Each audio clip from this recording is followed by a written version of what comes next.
Shqipëria ka arritur disbursimin e 49 milionë eurove nga totali 200 milion për rajonin që vendosi së fundmi Komisioni Evropian. Autoritet në ekspertizën e kësaj fushe, Krisela Haçkaj, i pohoi televizionit publik se arritja i përgjigjet performancës së deri tanishme më të mirë që ka bërë Shqipëria përkundrejt edhe vendeve të tjera në rajon. Në raportin e dytë që Shqipëria ka çuar në Komisionin Evropian në janar të vitit 2026, ne kemi arritur të përthithim, le të themi, gati 49 milionë euro, pra jemi gati në 25% do të thosha të realizuar, 1/4 pra pak a shumë e realizuar në kuadër të detyrimeve që ne kemi për agjendën e reformave.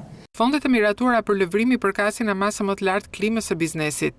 12 masa reformuese që i përmenda, 5 nga të cilat i përkasin përmirësimit të klimës së biznesit, duke e çuar, le të themi, këtë fushë në fushën e politikave në kuadër të planit të reformas që ka performuar më mirë, me 1% do të thosha gati në 28% arritje, pra gati 1/3 e masave të parashikuara në politikën ose në fushën e politikave që quhet të përmirësimit të klimës së biznesit të arritur. Kemi gjithashtu aprovimin e 2 hapave që kanë të bëjnë me kapitalin njerëzor, 2 hapave të tjera që kanë të bëjnë me tranzicionin në fushën e transformimit digjital, 1 në fushën e tranzicionit energjetik dhe të agjendës së gjelbër dhe 2 në fushën e sundimit të ligjit. Ajo që ekspertja e integrimit vlerëson është fakti që 9 reforma lidhen direkt me kapitujt e bisedimeve. Gati 9 prej tyre kontribuojnë direkt në piketat përfundimtare të kapitujve. Pra, jemi tani në fazën që ne po diskutojmë aprovimin e raportit të piketave të ndërmjetme, ai që njihet me termin IBAR.